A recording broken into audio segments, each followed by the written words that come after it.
তরজাটা জ্ঞান বিজ্ঞানের সমালোচনা না, তরজা এবং কবির ভিতর পার্থক্য এইখানে। কবিগানটা সমাজ সংস্কার, বিজ্ঞান ভিত্তিক, দর্শন, ভাব, যেমন আমরা বস্তুবাদ এবং ভাববাদ, দর্শন নিয়ে, বিজ্ঞান নিয়ে, বিভিন্ন ধর্ম নিয়ে, শুধু হিন্দু ধর্ম তা নয়, হিন্দু, মুসলমান, বৌদ্ধ, খ্রিস্টান, যে কোনো ধর্মীয় অনুষ্ঠানে এই কবিগানটা সকল ধর্মের সমন্বয়ে এই কবিগানটা চলে। আর দেখা যাচ্ছে তরজা গান কিছুটা সীমাবদ্ধ, ওই শাস্ত্রের অমুকের বাবার নাম কি, মানে উদ্ভট কিছু প্রশ্ন, যেমন গণেশের হাতির মাথা হলো কেন, কোন প্রাণীর মানে কার 3টে অন্ডকোষ, এই ধরনের উদ্ভট প্রশ্ন যা সাধারণের মানে বোধগম্যের একটু বাইরে। কখন শ্রীগাল ওই শূন্যের উপর ডাক দিয়েছিল, একটা উদ্ভট প্রশ্ন করে দিয়ে আমি চলে গেলাম। যদি বিপক্ষের কবিয়ালের না জানা থাকে, খুব মজা হলো, মানুষের মজা পেল। কিন্তু কবিগানটা এমন না, কবিগানটা এমন প্রশ্ন হবে এবং এমন জবাব হবে যাতে মানুষ কিছু শিক্ষা পায়। আগের দিনে মানুষকে যে শ্রদ্ধা ভক্তিটুকু করত, লঘুগুরু যে জ্ঞানটা ছিল, আমরা আধুনিক সভ্য যুগের মানুষ বলে দাবি করি, কিন্তু সত্যি কি আমি তার দাবিদার? তার সমাজে এমন বহু কুসংস্কার আছে, যেমন কিনা এই যে বর্তমান সিরিয়াল হচ্ছে, আমার মনে হয় যে সব সিরিয়ালের একজন লেখক, কারণ প্রতিটা নায়কের পিছনে 2টো মেয়ে, এ সব সিরিয়াল। আর এ দিয়ে সমাজ কি শিক্ষা পাবে, সমাজের কি উন্নতি ঘটবে? সন্ধ্যাবেলায় মেয়ে বউরা দেখে দেখে মানে আরো যা কালচার জগৎ যতটা অগ্রসর হচ্ছে, সেখান থেকে আরো পিছিয়ে যায়। সমাজের কালচার পেয়ে হওয়া ঠিক। বর্তমানে সিরিয়াল নিয়ে বলবো সবাই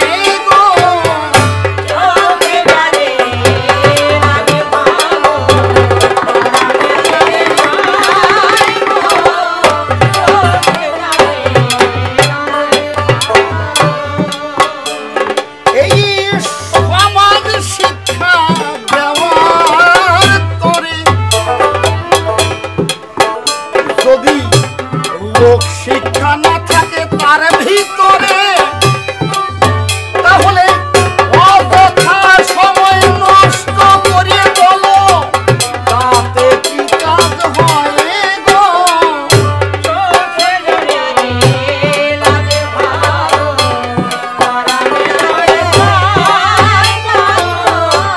টেলিভিশনকে বলে বোকার বাক্স,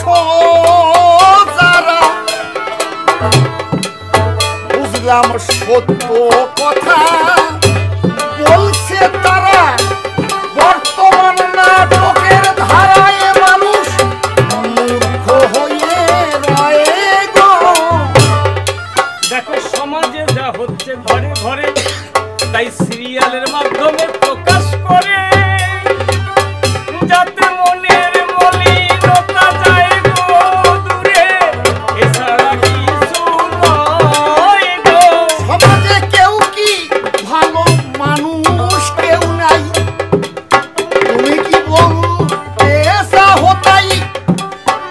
কেন ভালো কাজ একটাও দেখায় নাই, মন্দ সব দেখায় গো। কেন বধূ বরণ দেখলে পরে কত সুন্দর গল্প আছে তার ভিতরে, একটা বউকে ওই যে সবাই চেপে ধরে তাকে খারাপ দেখাতে চায় গো মানুষের সামনে। বধূ বরণ নয়, বধূ নির্যাতন,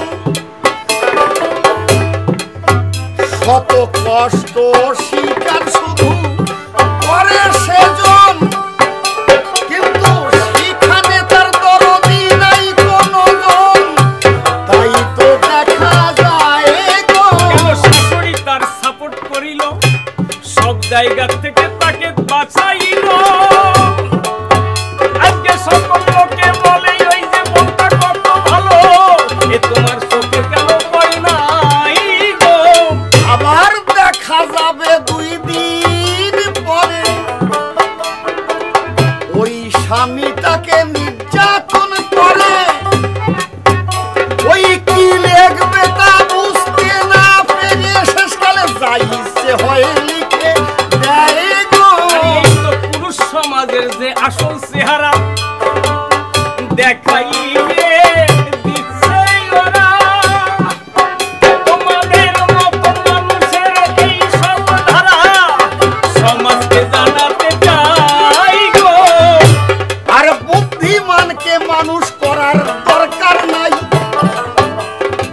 গ্রাম বাংলায় যা মূর্খ যারা সবাই, আমরা তাদের উন্নতির জন্য শিক্ষা চাই। বলো সে শিক্ষা কোথায় গো? একটা কথাই উনি ঠিক বলেছে, অনেকেরই তো টাকা পয়সাই আছে, কয়জন বাবা গরিবের সেবা করছে, এখানে অবাক হতে হয় গো। তেমনি এই প্রচার মাধ্যম চালায় যারা যারা, যদি তারা রাখে একটু সেবার ধারা, তাতে উপকৃত হতে পারে সমাজের যারা এদিক ওদিক যায় গো।